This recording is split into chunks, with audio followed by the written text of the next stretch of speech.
Morning and જય Bharat to all my dear student. Lecture number 4 ની અંદર આજે આપણે બે ટોપિક કવર કરશું થિયરીના.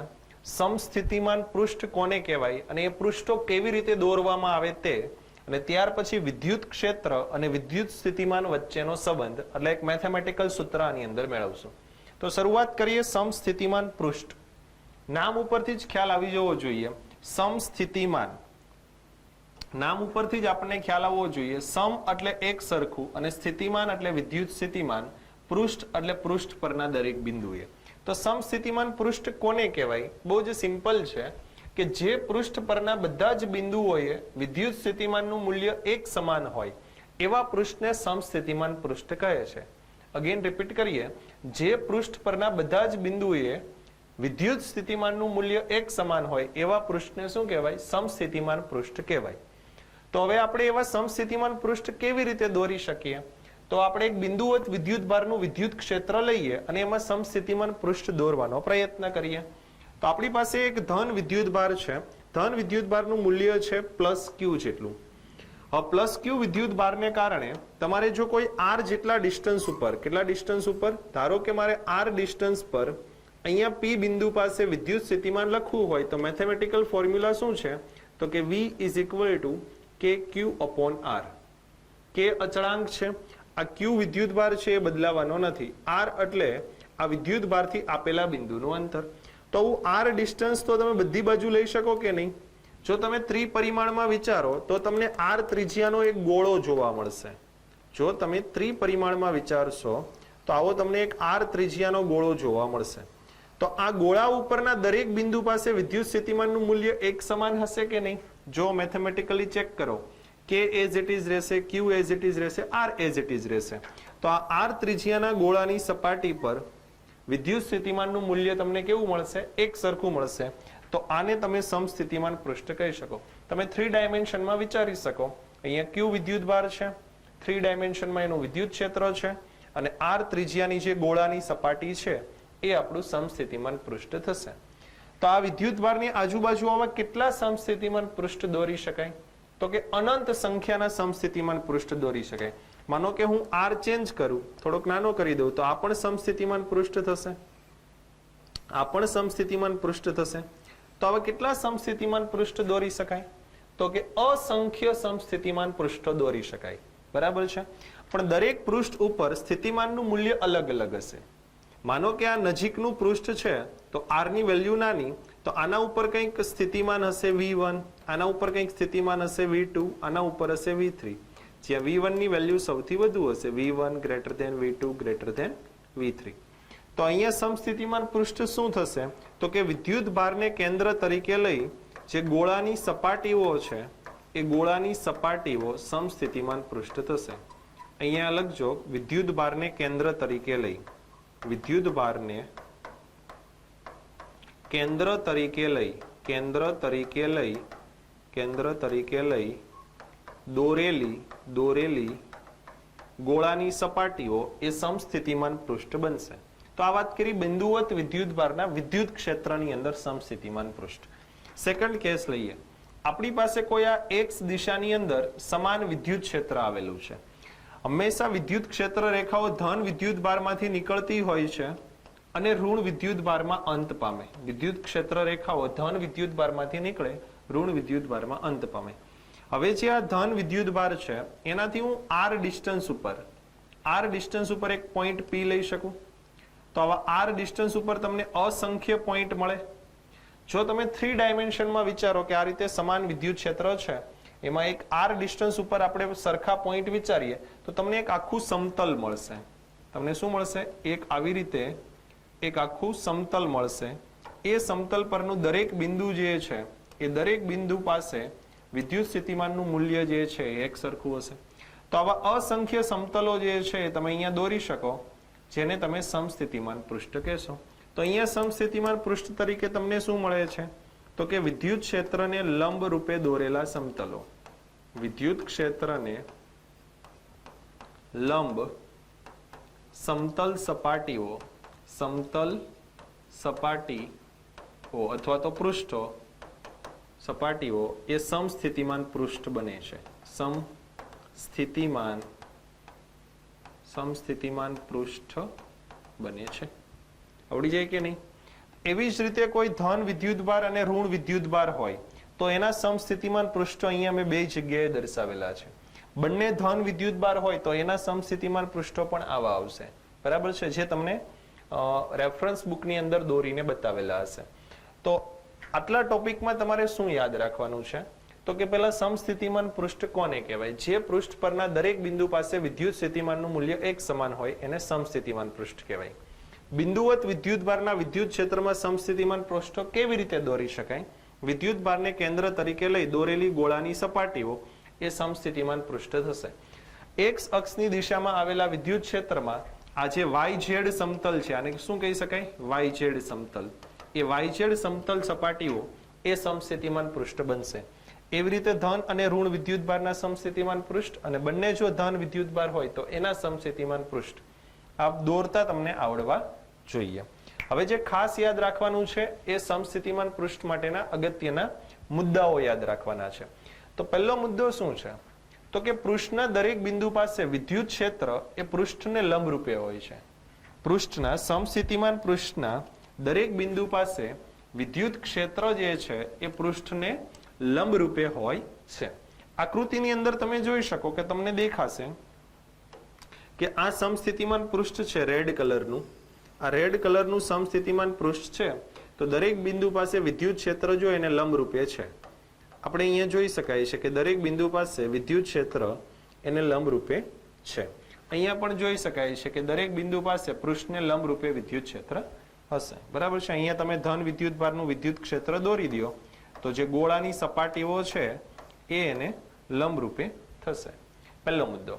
બીજો મુદ્દો, કોઈ પણ વિદ્યુતભારને પૃષ્ઠ પરના એક બિંદુથી બીજા બિંદુ સુધી લઈ જવા કરવું પડતું કાર્ય શૂન્ય મળશે. પૃષ્ઠના એક બિંદુથી બીજા બિંદુએ લઈ જવા કરવું પડતું કાર્ય શૂન્ય મળશે. હમણાં આપણે આ બંને મુદ્દાની સાબિતી પણ જોશું. મેથેમેટિકલ સાબિતી એની આપી શકાય. ત્રીજો મુદ્દો, બે સમસ્થિતિમાન પૃષ્ઠ એકબીજાને ક્યારેય છેદતા નથી. ચાલો તો આની આપણે સાબિતી જોઈએ. એની સાબિતી જોવા માટે આટલો પાર્ટ જે છે હું કાઢી નાખું છું. તમે છે ધ્યાન આપજો. ઓકે, ચાલો આટલો પાર્ટ આપણે કાઢી જે પેલા મુદ્દાઓ લખેલા છે એની આપણે સાબિતી જોવાની છે. તો ધારો કે આપણી પાસે કોઈ એક ધન વિદ્યુતભારનું વિદ્યુત ક્ષેત્ર છે. આપણી પાસે આ રીતે ધન વિદ્યુતભારનું એક વિદ્યુત ક્ષેત્ર આપણી પાસે છે. ધન વિદ્યુતભાર છે એટલે ક્ષેત્ર રેખાઓ બહાર તરફ આવશે. ઓકે, હવે આ ધન વિદ્યુતભારને કેન્દ્ર તરીકે લઈ આપણે એક R ત્રિજ્યાની એક ગોળાની સપાટી દોરીએ તો આ સપાટી આપણા માટે સમસ્થિતિમાન પૃષ્ઠ તરીકેનું કાર્ય કરશે. રાઈટ? ચાલો હવે ધારો કે આપણે કોઈ એક પોઈન્ટ લઈએ. ધારો કે અહીંયા હું બિંદુ લઉં છું P બિંદુ અથવા તો R બિંદુ. આ R બિંદુથી મારે Q જેટલા વિદ્યુતભારને, કેટલા વિદ્યુતભારને? Q વિદ્યુતભારને અહીંયા P બિંદુ સુધી લાવવો છે. મારે શું કરવું છે? Q વિદ્યુતભારને R થી P સુધી લાવવો છે. આ જે ચાપ છે એ ચાપની લંબાઈ આપણે કહી દઈએ dl. આ લંબાઈ કેટલી કહી દઈએ? dl. તો આના માટે કરવું પડતું કાર્ય આપણે કેવી રીતે મેળવતા હતા? તો કરવું પડતું કાર્ય work done from R to P is equal two P પાસેની સ્થિતિ ઉર્જા માઇનસ R પાસેની સ્થિતિ ઉર્જા. જો આપણને ખબર છે P ની સ્થિતિ ઉર્જા માઇનસ R ની સ્થિતિ ઉર્જા ઇઝ ઇક્વલ ટુ આવું લખી શકાય ને, Q into V of P minus Q into V of R. તો Q ને અચળ કાઢી લઈએ તો V of P minus V of R આવું થશે ને. હવે જો આ P અને R બંને અહીંયા પૃષ્ઠ ઉપર જ છે કે નહીં? બંનેનું આ વિદ્યુતભારથી ડિસ્ટન્સ જે છે એ R છે કે નહીં? તો બંને બિંદુ પાસે સ્થિતિમાન કેવા હશે? એક સરખા. P બિંદુ પાસેનું સ્થિતિમાન અને R બિંદુ પાસેનું સ્થિતિમાન કેવું હશે? એક સરખું. તો આ તફાવત કેવો થઈ જશે? શૂન્ય. તો અહીંયા જો work done from R to P શું આવ્યું? 0.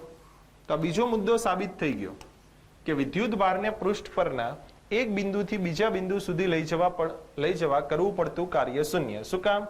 કારણ કે આ તફાવત શૂન્ય થઈ જાય. બંને બિંદુ પાસે એક સરખું સ્થિતિમાન છે. હવે આ જ વસ્તુનો ઉપયોગ કરી આ પહેલો મુદ્દો સાબિત કરીએ. હવે work done from R to P હવે બાહ્ય બળ વડે કરવું પડતું કાર્ય, તો કાર્યનું જે બેઝિક સૂત્ર છે એનો યુઝ કરીએ. આપણે કંઈક એક્સટર્નલ ફોર્સ લગાવશું F એક્સટર્નલ, અને આપણે કંઈક dl જેટલું સ્થાનાંતર કરાવીએ છીએ, તો આવું સૂત્ર યુઝ કરી શકાય. F external dot dl, અહીંયા વિદ્યુત ભારને અહીંયાથી અહીંયા લઈ જવા માટે કંઈક આપણે એક્સટર્નલ ફોર્સ યુઝ કર્યો અને એને dl જેટલું સ્થાનાંતર કરાવ્યું, તો આ બંનેની ડોટ પ્રોડક્ટ લખી શકાય. એક્સટર્નલ ફોર્સ કેટલું હશે, તો કે QE dot dl, QE dot dl આવું લખી શકાય. બરાબર છે. ધારો કે આપણે વિદ્યુત ભાર તરીકે કઈ નહીં, એઝ ઇટ ઇઝ રાખીએ QE dot dl. Work done તો આપણને શૂન્ય મળ્યું છે, તો હું આવું લખી શકું QE, બંને વચ્ચે ડોટ પ્રોડક્ટ છે એટલે આ dl cos થીટા, આવું લખી શકાય ને, QE dl cos થીટા. બરાબર છે.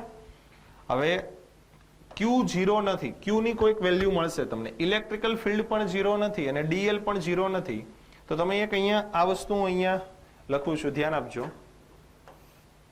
પહેલી વસ્તુ અહીંયા લખું છું, QE does not equal to 0, dl does not equal to 0.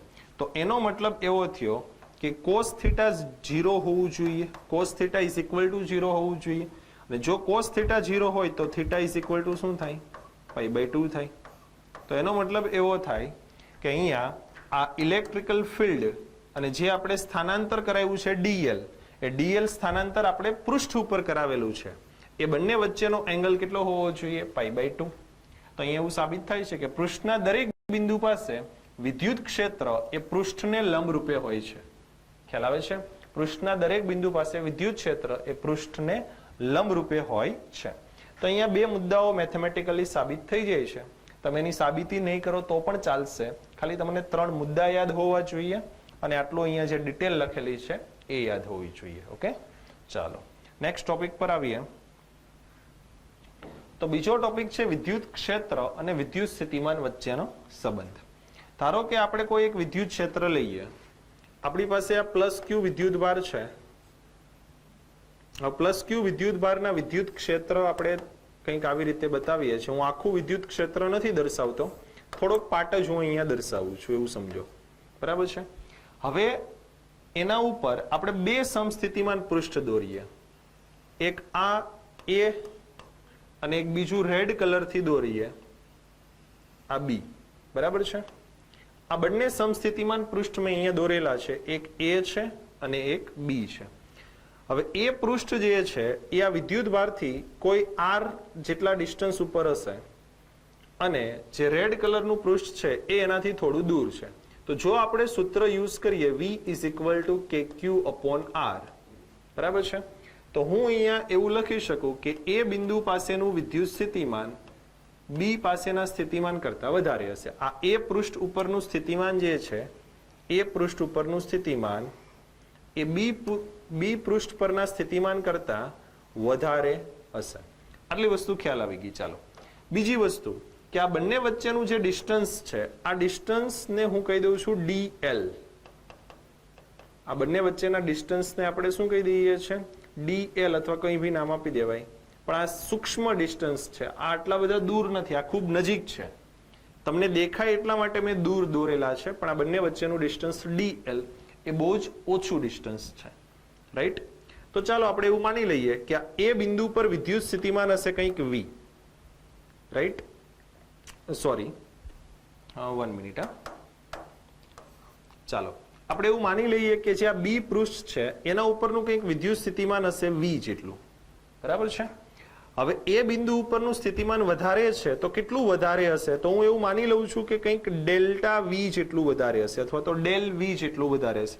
આ ΔV આવી રીતે ન લખવું હોય તો તમે એને એક બીજી રીતે પણ લખી શકો, જે તમારે લખતા આવડે છે, ધેટ ઇઝ ΔV. ΔV એટલે શું, આના કરતા આના પર જે સ્થિતિમાન વધારે છે એ તફાવત. ખાલી અહીંયા સ્થિતિમાન છે V અને અહીંયા સ્થિતિમાન છે V પ્લસ ΔV. હવે આપણે કોઈ 1 કુલમ વિદ્યુત ભારને +1 કુલમ વિદ્યુત ભારને આપણે શું કરવા માંગીએ છીએ કે આ B બિંદુથી એ બિંદુ સુધી લઈ જવા માંગીએ છીએ, અને એ માટેનું કાર્ય આપણે લખવું છે work done from B to A. B થી A સુધી આપણે 1 કુલમ વિદ્યુત ભારને લઈ જવો છે. હું ડાયરેક્ટ સૂત્ર અહીંયા લખું છું Q is equal two V of A minus V of B. એવું લખી શકાય. વર્ક ડન માટે તમે એવું લખી શકો external force dot dl Q is equal two 1 coulomb. મેં વિદ્યુતભાર લીધેલો છે 1 કુલમ એટલે લખવાની જરૂર નથી. સો VA માઇનસ VB. મેં કંઈ નથી કર્યું, અહીંયા વર્કનું મેં જે ફંડામેન્ટલ સૂત્ર છે એ લખ્યું છે ફોર્સ ઇન્ટુ ડિસ્પ્લેસમેન્ટ, અને અહીંયા સ્થિતિમાનના તફાવતવાળું સૂત્ર લખેલું છે. આ બંને ઉપરથી તમે આ રિલેશન જે છે ફાઇન્ડ કરી શકશો. ઓકે, ચાલો પહેલા જમણી બાજુનું સાદું રૂપ આપીએ, પછી ડાબી બાજુનું આપીએ. તો એ બિંદુ પાસે વિદ્યુત સ્થિતિમાન કેટલું આપણને મળે છે? તો કે V પ્લસ ડેલ્ટા V, અને બી પાસેનું સ્થિતિમાન કેટલું છે? V જેટલું. તો અહીંયા બાદબાકીમાં આવશે ડેલ્ટા V. ડેલ્ટા V એટલે શું થયું? હકીકતમાં આ બંને વચ્ચેનો પોટેન્શિયલ ડિફરન્સ. તમે ડાયરેક્ટ અહીંયાથી પણ કરી શકો કે આ બંને વચ્ચેનો વિદ્યુત સ્થિતિમાનનો તફાવત છે ડેલ્ટા V. વિદ્યુતભાર Q is equal two 1 coulomb. હવે એક્સટર્નલ ફોર્સ તમે શું લખી શકો? તો કે QE ડોટ dl. પણ તમે વિદ્યુતભાર તો 1 કુલમ લીધેલો છે એટલે Q લખવાની જરૂર નથી, અથવા તો Q is equal two 1 coulomb. તો આ E ડોટ dl થઈ, આ બંનેની ડોટ પ્રોડક્ટ થઈ. હવે જો વિદ્યુત ક્ષેત્રની દિશા કઈ છે? વિદ્યુત ક્ષેત્રની દિશા આ છે. તમે સ્થાનાંતર કઈ તરફ કરાવો છો? સ્થાનાંતર B થી A તરફ, એટલે B થી A તરફ કરાવો છો. તો વિદ્યુત ક્ષેત્ર આ બાજુ છે, dl આ બાજુ છે. બંને વચ્ચેનો એંગલ કેટલો થાય? 180 ડિગ્રી. અને cos 180 degree is equal two -1. ખબર પડશે ડાયરેક્ટ કે અહીંયા લખું E dl cos 180 ડિગ્રી આવું આવશે. અને cos 180 degree is equal two -1. તો અહીંયા લખી શકાય minus E dl is equal to delta V. બરાબર છે. અહીંયા dl ની જગ્યાએ તમે અહીંયા ડેલ્ટા લીધેલું છે, તો આ પણ તમે ડેલ્ટા L લખી શકો તો ઈઝી રહેશે. એક કામ કરી દઈએ, એને પણ આપણે કા ડેલ્ટા V ની જગ્યાએ આપણે dv લખી દઈએ તો બી ઈઝી રહેશે. 1 મિનિટ, એ સુધારો કરી દઈએ ખાલી અહીંયા નાનો એવો.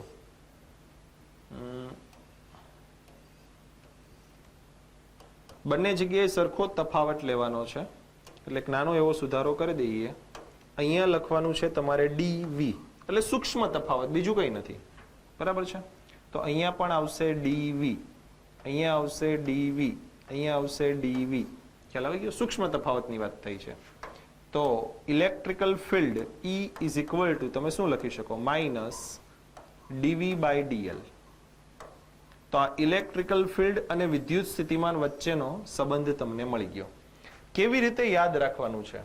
જો તમે વિદ્યુત સ્થિતિમાનનું અંતરને સાથે વિકલન કરશો તો તમને વિદ્યુત ક્ષેત્ર મળશે. વિદ્યુત સ્થિતિમાનનું આ ડિસ્ટન્સ dl ઉપર વિકલન કરશો તો તમને શું મળશે? વિદ્યુત ક્ષેત્ર મળશે. આના એક્ઝામ્પલ આવશે ત્યારે થોડોક વધારે ખ્યાલ આવશે, પણ અત્યારે તમે આટલું યાદ રાખી શકો.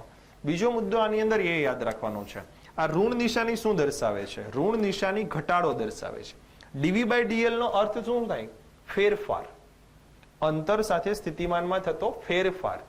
ઋણ નિશાની એવું દર્શાવે કે જો ફેરફારમાં બે વસ્તુ આવે, વધારો ભી આવે, ઘટાડો પણ આવે. ઋણ નિશાની એવું દર્શાવે છે કે ઘટાડો થાય છે. તો જે દિશાની અંદર, જે દિશામાં સ્થિતિમાનમાં ઘટાડો સૌથી વધુ હોય, સ્થિતિમાનમાં ઘટાડો સૌથી વધુ હોય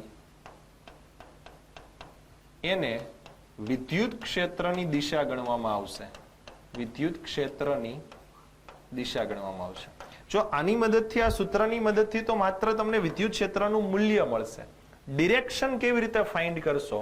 તો ડિરેક્શન ફાઇન્ડ કરવા માટે મેં અહીંયા પોઈન્ટ લખેલું છે કે જે દિશામાં સ્થિતિમાનમાં ઘટાડો સૌથી વધુ ઘટાડો હોય તેને વિદ્યુત ક્ષેત્રની દિશા ગણવામાં આવશે. તમે એક નાના એવા એક્ઝામ્પલ વડે પણ આ વસ્તુ સમજી શકો. ધારો કે અહીંયા તમે ધન વિદ્યુતભારનું વિદ્યુત ક્ષેત્ર લીધેલું છે, રાઈટ? હવે તમે કોઈ બી 3 પોઈન્ટ લઈ લો. અહીંયા એક પોઈન્ટ લઈ લો A, બરાબર છે. અહીંયા એક પોઈન્ટ લઈ લો નજીકમાં B, અને અહીંયા એક પોઈન્ટ લઈ લો C, બરાબર છે. હવે તમારે શું કરવાનું છે? જો તમે B થી C પર જાઓ અને B થી A પર જાઓ તો સ્થિતિમાનમાં ઘટાડો ક્યાં વધારે થશે? આ પોઈન્ટ ઉપર, કારણ કે આ પોઈન્ટ સી થી દૂર છે, એટલે અહીંયા સ્થિતિમાનમાં ઘટાડો સૌથી વધુ થશે. તો જેવું તમે ઇલેક્ટ્રિકલ ફિલ્ડની ડિરેક્શનમાં ટ્રાવેલ કરો ને, એટલે સ્થિતિમાનમાં ઘટાડો સૌથી વધુ થાય. તો એનું ઊંધું યાદ રાખવાનું કે જે દિશામાં ઘટાડો સૌથી વધુ હોય એને વિદ્યુત ક્ષેત્રની દિશા ગણવામાં આવે છે. ઓકે, તો આટલી વસ્તુ યાદ રાખવાની છે અને આ એક પોઈન્ટ યાદ રાખવાનો છે. હવે બે એક્ઝામ્પલ સોલ્વ કરીએ. આ ટોપિક રિલેટેડ જ એક્ઝામ્પલ છે. સ્વાધ્યાય એક્ઝામ્પલ નંબર 2.3 સ્વાધ્યાયનો એક્ઝામ્પલ છે. 2 માઇક્રોકુલમ અને -2 માઇક્રોકુલમ એકબીજાથી 6 સેન્ટીમીટર અંતરે રાખેલા છે. પહેલી વસ્તુ તમને મેળવવાનું કીધું છે કે સમસ્થિતિમાન પૃષ્ઠ મેળવો. તો જો એક્ઝેક્ટલી હું અહીંયા 3 સેન્ટીમીટર ડિસ્ટન્સ ઉપર એક પૃષ્ઠ દોરું તો એ પૃષ્ઠ પરના દરેક બિંદુ પાસે મને વિદ્યુત સ્થિતિમાન શૂન્ય મળશે. V = 0. પ્લસને કારણે પ્લસ, માઇનસને કારણે માઇનસ. તો તમને અહીંયા 0 પોટેન્શિયલ વાળું 0 વોલ્ટ વાળું એક સમસ્થિતિમાન પૃષ્ઠ મળશે. તો આ પહેલો આન્સર મળી ગયો. બંનેની વચ્ચે આવું એક પૃષ્ઠ દોરી શકાય. બહુ સિમ્પલ. હવે આ સમસ્થિતિમાન પૃષ્ઠ પર વિદ્યુત ક્ષેત્રની દિશા કયો? તો પ્લસ ક્યુ વિદ્યુત ભારને કારણે વિદ્યુત ક્ષેત્ર આ બાજુ હશે E+, માઇનસને કારણે પણ આ બાજુ હશે.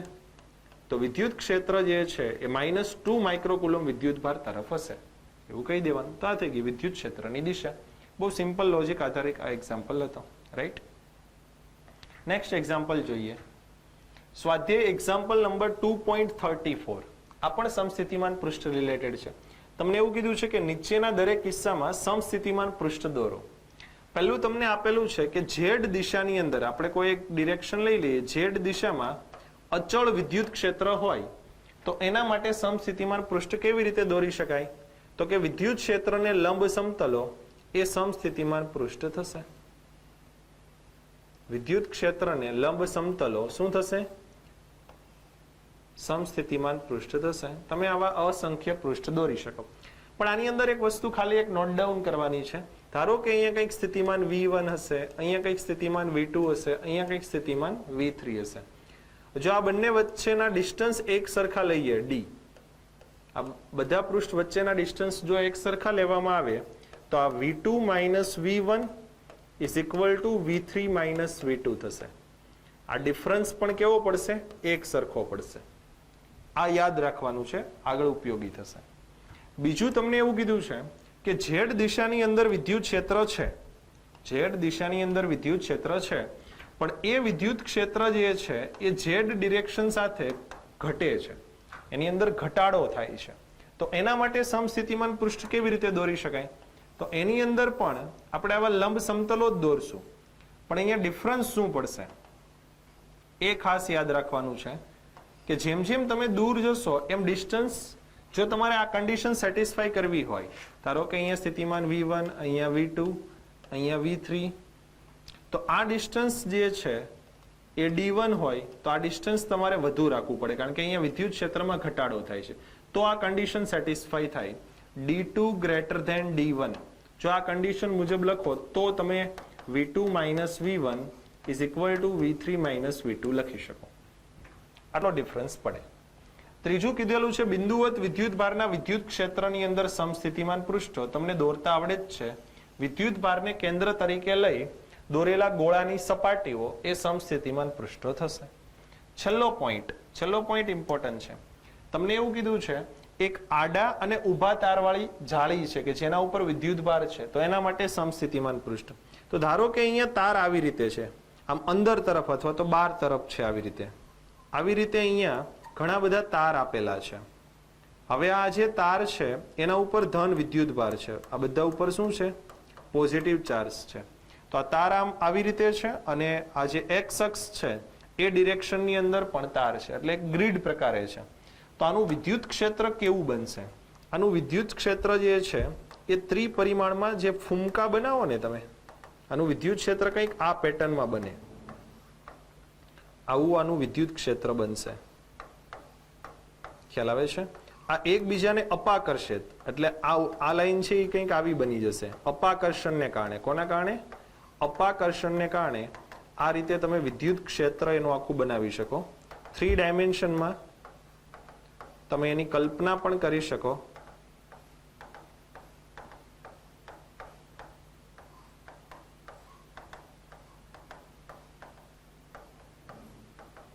આ મુજબનું જે વિદ્યુત ક્ષેત્ર બનશે એ વિદ્યુત ક્ષેત્રની અંદર સમસ્થિતિમાન પૃષ્ઠ કંઈક આ રીતે બનશે, જે હું આ બ્લેક કલરથી દર્શાવું છું એ રીતે. ખ્યાલ આવે છે? પણ જેમ જેમ તમે દૂર જતા જશો એમ સમસ્થિતિમાન પૃષ્ઠો પણ એકબીજાથી દૂર જતા જશે. આ ડિસ્ટન્સ d1 હોય તો આ ડિસ્ટન્સ d2 થશે, જો આ કન્ડિશન સેટિસ્ફાઈ કરવી હોય તો. અને ખૂબ વધારે અંતરે આ સમસ્થિતિમાન પૃષ્ઠો જે છે એ સમતલ બની જશે એવું પણ કહી શકાય. તો એમ જોઈએ તો આનું વિઝ્યુલાઇઝેશન કરવું થોડુંક અઘરું પડશે. તો તમે શું કરી શકો, તમે એઝ ઇટ ઇઝ આ પિક્ચરાઇઝેશન યાદ રાખી શકો. માનો કે બોર્ડની એક્ઝામમાં ક્વેશ્ચન આવે તો કેવી રીતે સમસ્થિતિમાન પૃષ્ઠ દોરવા એ તમે જો આ અત્યારે જોયેલું હશે તો આવડી જશે.